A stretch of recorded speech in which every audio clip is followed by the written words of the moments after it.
Well, it's been missing for a few years, but now it's back and it's bigger and better than ever. This is the Dieman Street Rod Club, Deloraine Street Car Show.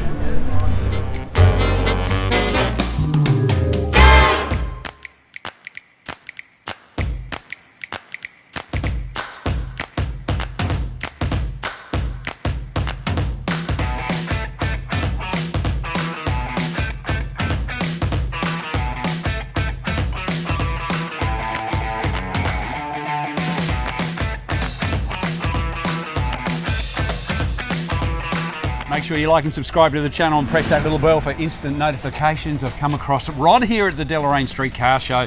Beautiful little Volkswagen. Mate, how long have you had this? I've had it for 23 years. That's a long time to have it. So, it is, yes. Did you buy it like this? Or? No. It was a $600 registered driver. And they were a little bit easier to get back then. Way easier. Not so much now. No. Had some Porsche wheels on it. And I thought, well, nothing lost. I got some wheels out of it. So did you have it locked in your mind that you wanted to go that classic sort of period look? Yes, very much so. It's called a resto car sort of look. So it's a little bit traditional style car, but a little bit lowered and a little bit a few little accessories on the car itself, just to make it. And that's what I really like about this car, is the fact that you've got those little knick-knacks that really makes it impressive. You know, and some people overdo it, and some people underdo it, where they've got all these opportunities. But I think you've got this car absolutely spot on. Oh, thank you.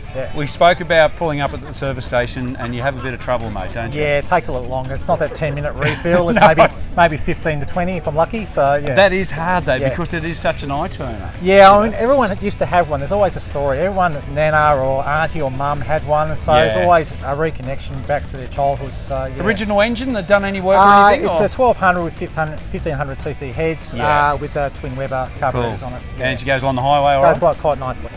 So these accessories you've got on here, how did you obtain them? I mean, you don't just go and buy them at the shop. No, it's either through research or through magazines, and sometimes on travels. Like I got the cup holder and thing in Japan. Wow! I bought a steering wheel in the UK. A lot of late nights on the internet. Yeah, but it's almost pre-internet. Sometimes you sort of see a magazine and you go, right, when next time I'm away, I'm going to go see this company that sells these parts. And anyway, stuffed the suitcase full of bits and pieces, and the internet sort of opened things up a lot more where you can grab it. So, didn't it? So, some people hate the internet, but I tell you what, you got to go with the times, don't you? Correct. Yep. Love this car. Thank you so much for bringing it along. I walked down the road and I went, got to talk to the person who owns that. Awesome.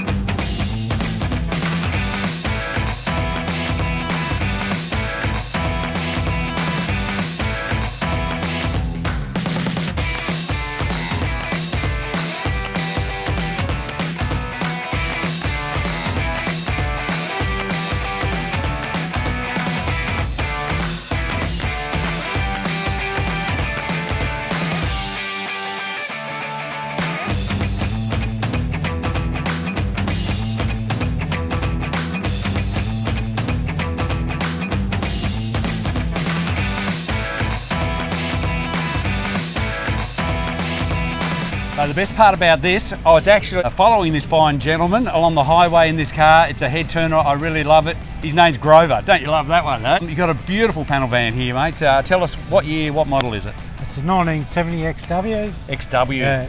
Very rare, mate. Very rare. Commercial vehicle. Yeah. Originally 303. Yeah. Bench seat originally, but I put all GT trim and 302 Cleveland. You've had it for about 10 years, you say? 10 years. Yeah. Total rebuild? Yeah. More or less, yeah. Yeah. So did you go right back to bare metal, or did bare metal, road history, Yeah. stripped everything out, rebuilt everything. Mate, that's a big job, isn't it? Four-wheel disc brakes. Yeah. So you got to have the right setup. You got to have a good shed at home and plenty of room and plenty of time as well. So how do you find the time to be able to do that? Well, I'm a builder, and that's why it's been a 10-year project. Yeah. So I haven't had enough time to do it. And it sort of churns away at you, doesn't it? Because you walk past it and you sit and go, I've got to get back to that. But also, it also disheartens you a bit too. Sometimes you go, oh, should I just sell it because I'm never ever going to do it? Oh no. But you don't. No. You wouldn't sell this, would you, Grover? No, it's a toy. It is a toy. And I was just cruising along with my boy along the highway, and I just said, check that out, mate. There's not many of those left at all. And being a panel van, the old sin bin. Yeah. Do you reckon you could tell a few stories of the old sin bins back in the day, mate? first car when I was 16. Oh, jeez. Yeah. I thought he was going to let the cat out of the bag. No, Hope your missus isn't watching. Yeah, good drive-in vehicle. Yeah, they were. Yeah, remember the old drive-ins? Yeah, back up. Oh, they were cool. Open the back tailgate up. No. Thank you so much for bringing it along today. No worries. I really appreciate it. No, thank you. Thanks. Grover. I love the name.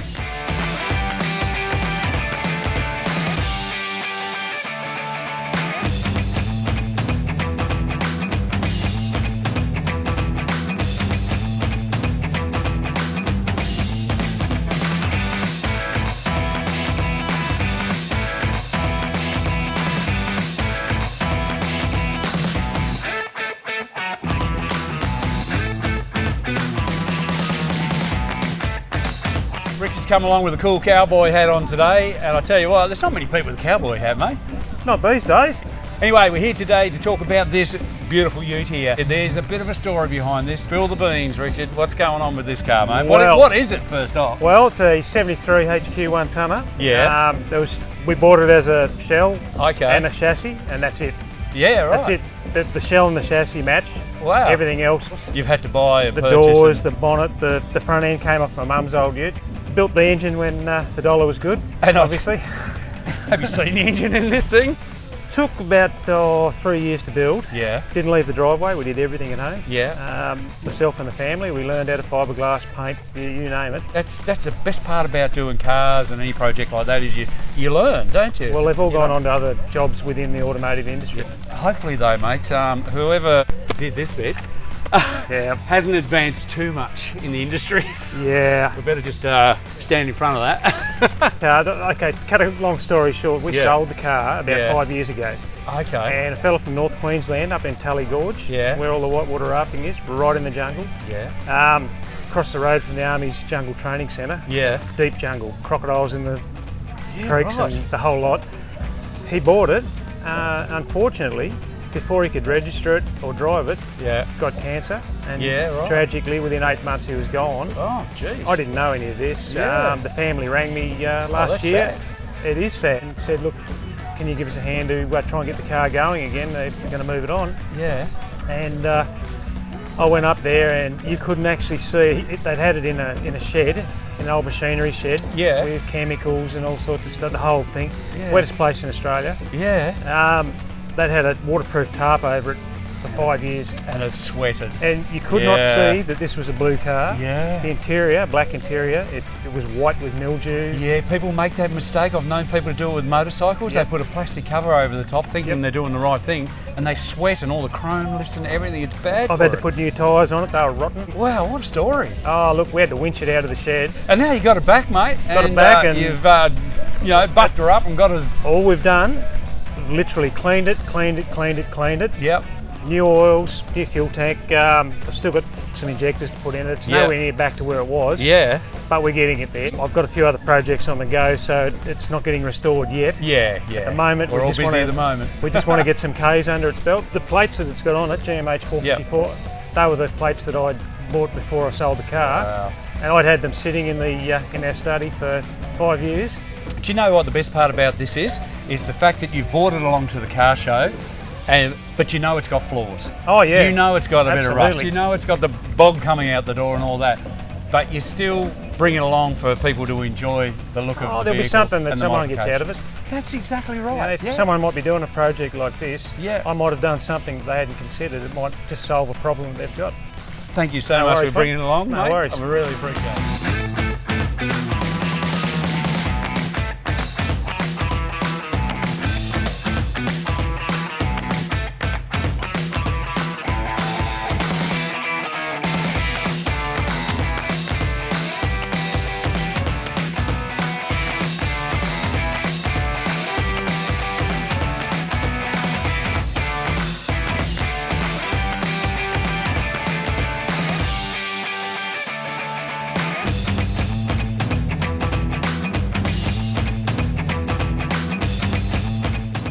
So I've got Aaron and Graham here today. Now, who doesn't like a Mustang? This is where it all started, guys. Number 68 with a name on the back.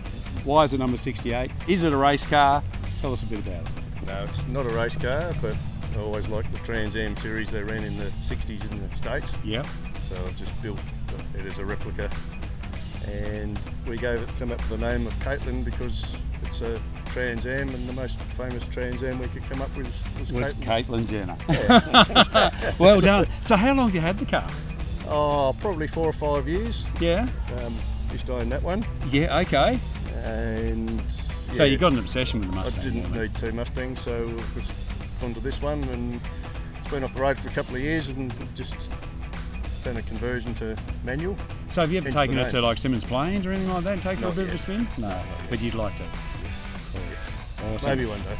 Darren, you've brought along a beautiful car, mate. I love the colour of this one. What is that colour, by the way? It's Guardsman Blue. Guardsman Blue. How long have you had it for? About 7 years. Yeah. It's just had a restoration, just finished. Nice. Done a really good job, mate. It's fantastic. It looks really good. What year is this one? 66. 1966. Yep. And where did you purchase it from? Someone brought it out of the States. It was a California car. Yeah. Came via Hawaii. Yeah. Came to Melbourne, and then I bought it off a guy in Dandenong. Okay, and brought it down to here. Yep. Awesome car, mate. Thanks very much for having a chat.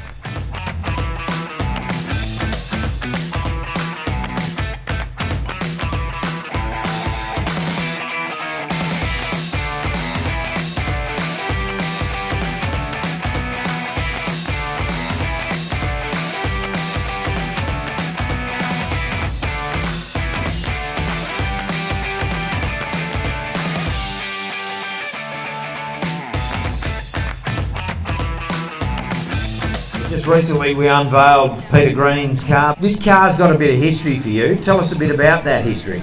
Well, me and a mate brought it back in the 80s when Arb's in it, $600, little standard, 2-speed, 170 Kazoo. Went to the mainland looking for work, but didn't find any. Come back and I brought the other half off him and put a 250 6-cylinder in it. And then Gene Cook built the triple weavers and put a 5-speed Celica box back then in it. And then you sold the car. Yeah, I kept the board and I've still got the XM6400 number plates in the boot. And tell us, how did you actually find the car again? Because this is where it gets interesting. A mate of mine was having a few drinks and I was showing him these photos. He said, I know where that car is. Went up there to look. I got the car back for $2,500 and bought the number plates for $100. In 2014, got the car back and started working on it then. It took me about 7 years. And I like the fact you've kept some things pretty much old school. It certainly sounds good, and as the old saying goes, you're never late in a V8. No, it's a 71 Fairmont motor. There's nothing like an 8-cylinder Symphony, is there? It's a full credit to you because the bodywork is amazing. And I love the fact that you've gone old school. You've still kept the original steel rims and flared rear guards. You don't see that much anymore. Yeah, I like to see the old flares. I'm old school. There's nothing wrong with old school because old school's cool, and this thing, as I said, is triple F rated. It's fat, it's fast, and it is absolutely fantastic.